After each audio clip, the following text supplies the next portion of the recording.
So Diana, what do you think? Should we start talking about the typical design mistakes that builders make? Yes, I'm very curious to find out at least three design mistakes that we are.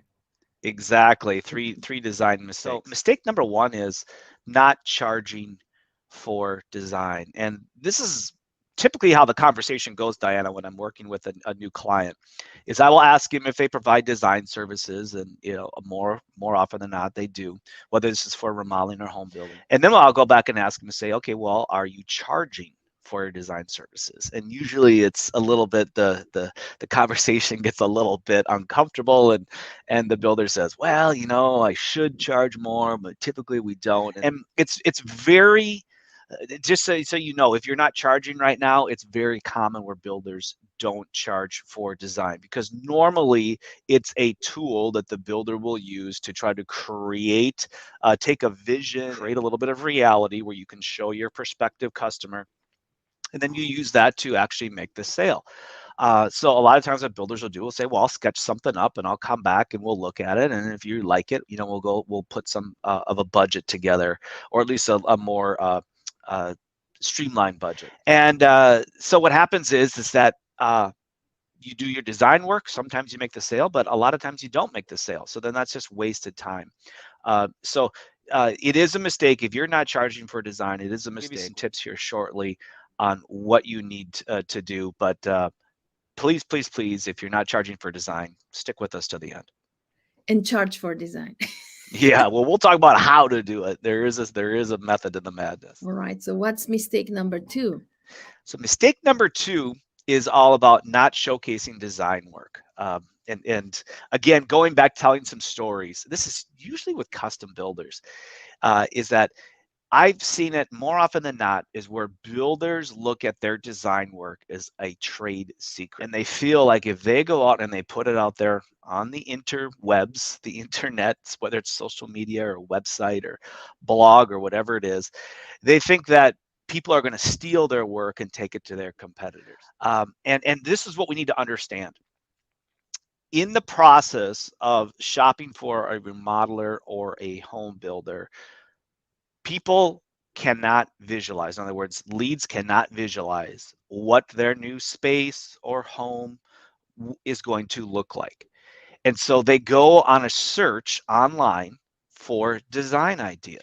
So if your website does not have brilliant design ideas, or is just lacking in design ideas, or has old design ideas, out of style design ideas, Diana, we talked about this a little bit ahead of time, but do leads shop by process of inclusion or exclusion?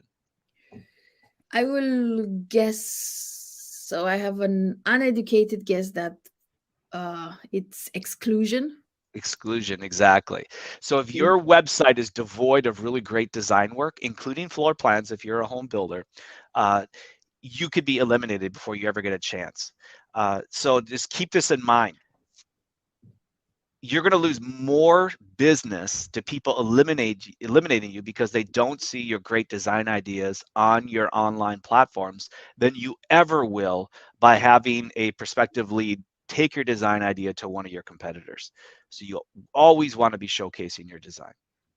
Always. All right. And what's mistake number three? So mistake number three is telling a story. So with every great design, there's a good story behind it. So how did you develop the floor plan? When you built the home for one of your customers, what were the problems they came to you with? What was the design solution that you presented to them, and what was the final result? So I see this so often, is where a client of mine would say, well, geez, that takes time. I don't want to take the time and energy to go through this. You don't have to do more than maybe just a paragraph. But when you just show a photo or a floor plan and you really don't have any copy behind it, you're losing a lot of the emotional appeal that lead is looking for. That's going to make that lead sticky, where they're going to say, wow, you're the builder for me. Now think about this. If you are a lead and you want to build a home or remodel your home, the first thing you look for is, does this builder design and build a project in the style that I'm interested in? So if I am a home buyer and let's say I want to have a one level home, I'm going to look for floor plans and designs for one-level homes. So if I land on a website that is full of two-story homes, I'm probably going to eliminate that person. So once I find, so I'm initially attracted to that photo or that floor plan. Once I find that, the next thing I'm looking for is I wanted it to be relatable. When you tell the story of your clients and how you came to design these floor plans, to design these projects, that's going to help your new leads be relatable. It's like an online review or a testimonial, but just telling the story behind it. You don't have to get into last names, but using that first name of somebody that you've done a project for, talking about came to you, or what the existing home was like, if it was remodeling, or the home they were moving from, what they weren't able to do, why they moved, why you designed the home the way that you did, and what the final result was. Very, very powerful.